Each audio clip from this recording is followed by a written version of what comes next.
This year, as a part of Bahrain 200, the British Council is celebrating 200 years of friendly knowledge and understanding between Bahrain and the UK.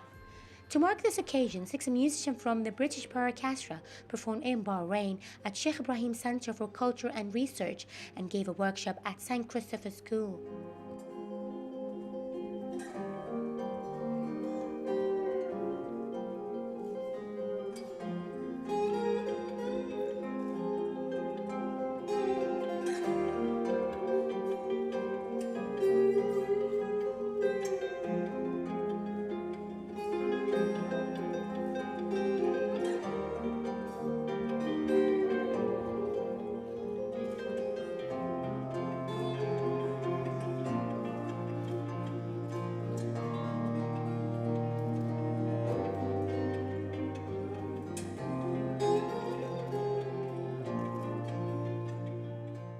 The British Council work in Bahrain has been devoted to promoting diversity and inclusion in the arts for many years now through workshops, concerts and performances.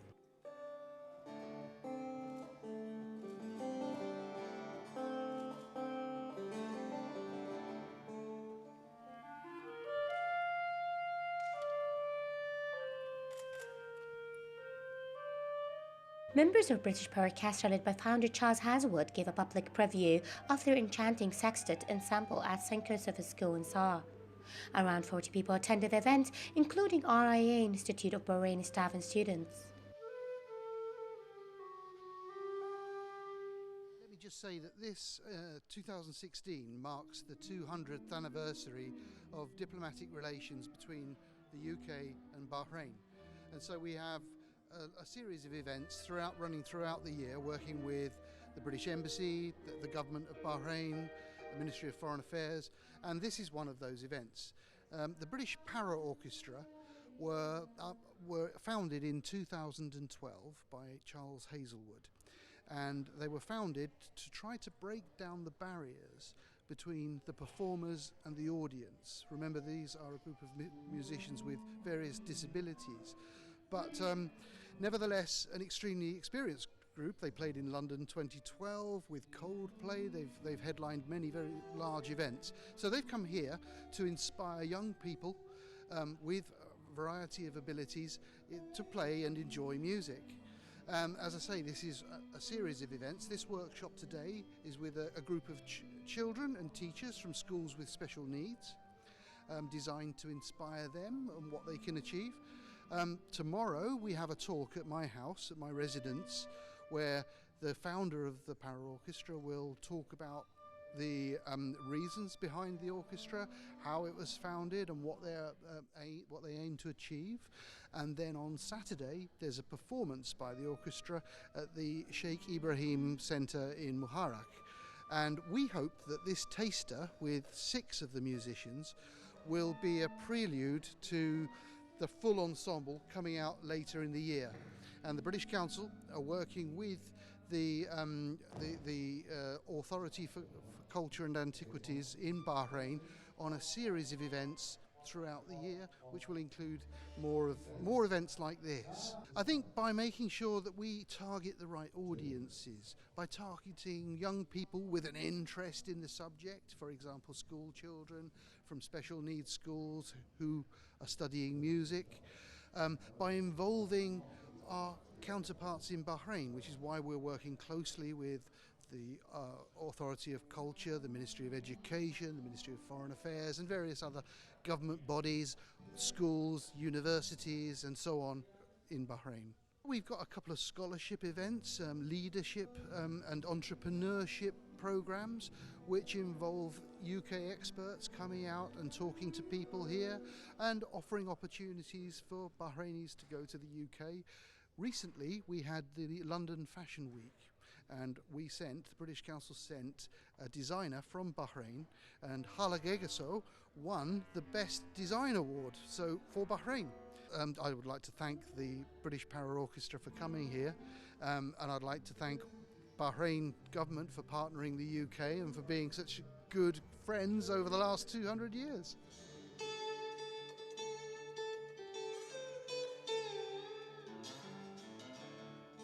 All the blues can hit you. I would say that it brings students or young children out of their shells, because music, it's a different way of communicating and engaging with people's emotions. So to begin with, children might be really, really shy, but music can actually gently, open them up and even give them confidence as well.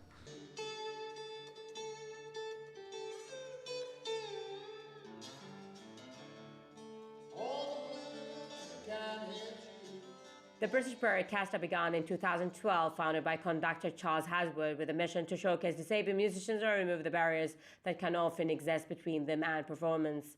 Over the years, the British Paraorchestra has performed at Orchestival, headlined at the Unlimited Festival of Deaf and Disabled Arts at the South Bank Centre, played alongside Coldplay at closing ceremony of 2012 Olympics, and also released a Christmas single, True Colours.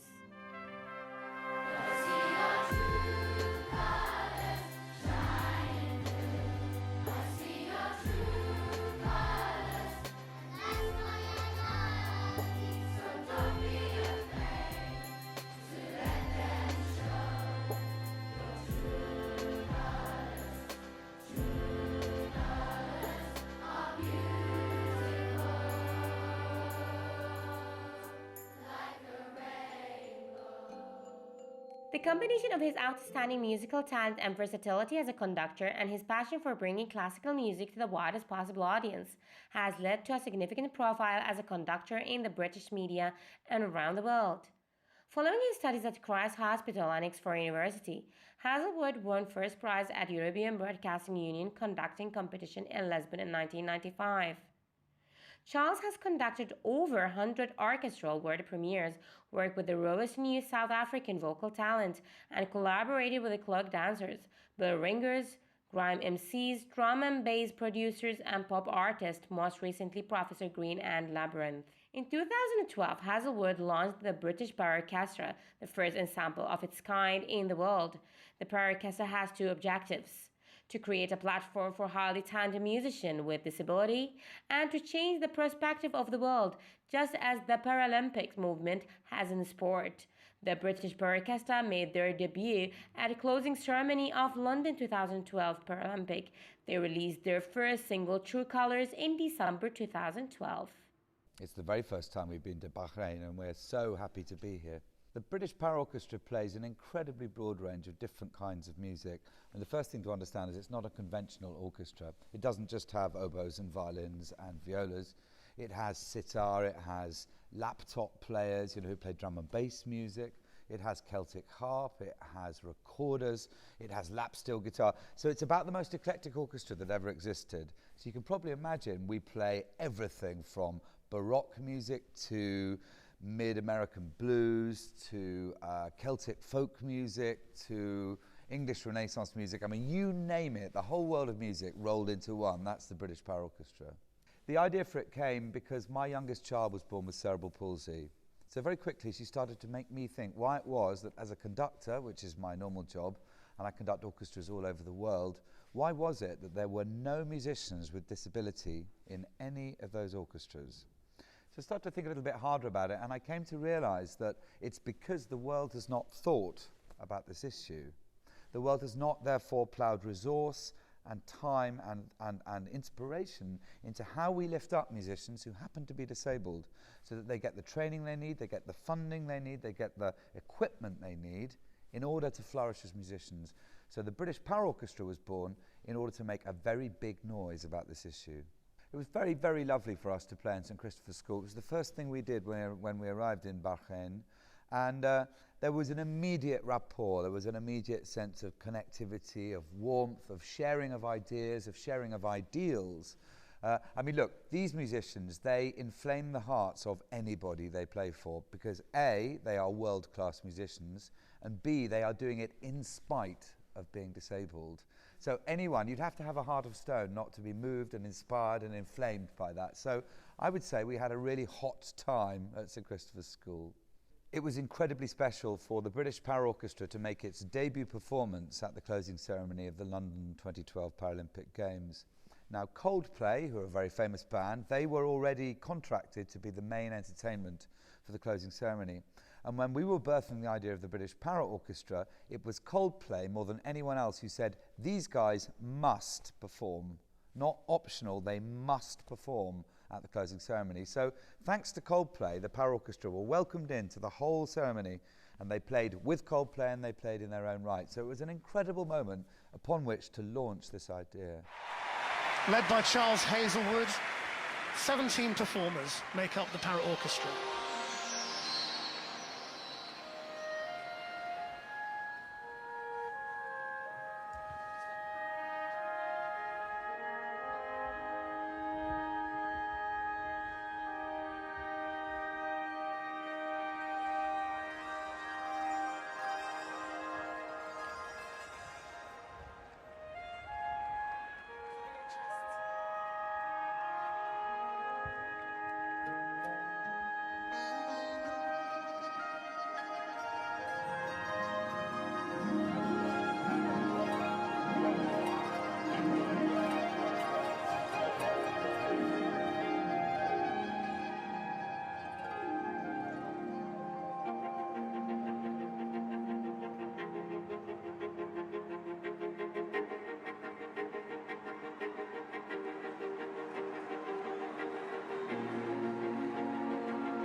Absolutely, we would welcome with open arms any Bahraini musician who wanted to come and work with us. Yes, please. No, just that we're delighted to be here. We're delighted to share this story, this mission, this ideal with the wonderful people of Bahrain. You've made us feel so welcome, and we're so happy to be making music here. Wash away when it's such a perfect day.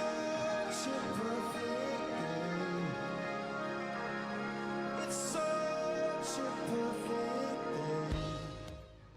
Paul has been playing guitar since the age of 12. He's a self-taught and he likes to play a variety of styles, especially where the nylon string guitar is concerned. He is a particular fan of the flamenco style. He used to play mostly popular music in Brighton, UK, but after an unfortunate accident, he was left paralyzed and in a wheelchair. The nature of this injury has left him the use of his hands. However, he sometimes realizes the fact that he cannot assume the correct playing posture by looking around. Paul is a great believer in the expression of the self and of individuality, and through the desire to succeed. He also plays with an orchestra of plucked instruments, and here he is the only one with physical handicap.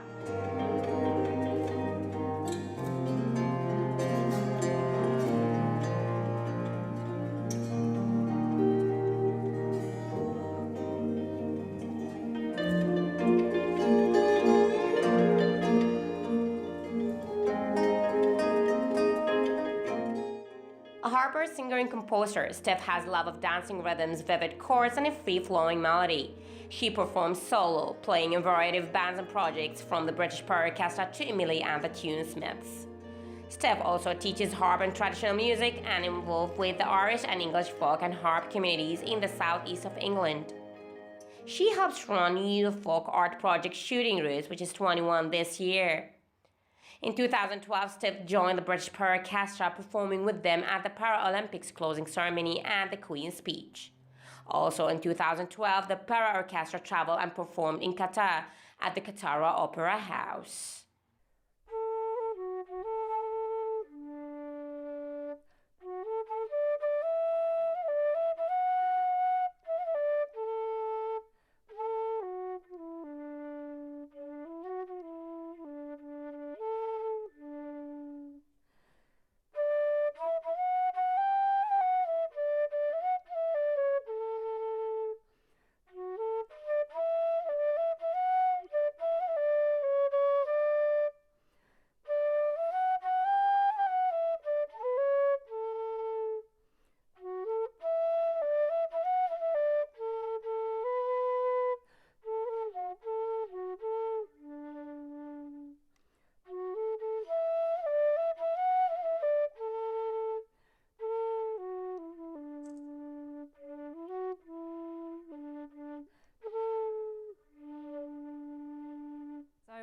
wanted to be a dancer before I wanted to be a musician.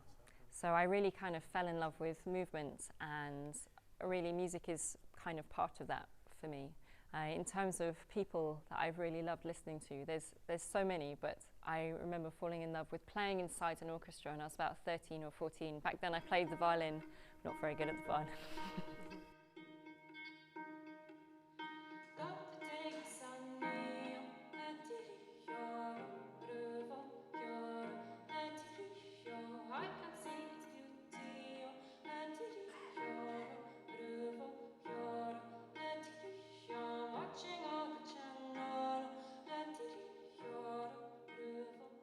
I was born with macrodactyly, which is a really rare hand condition. There's about 7 people in a million.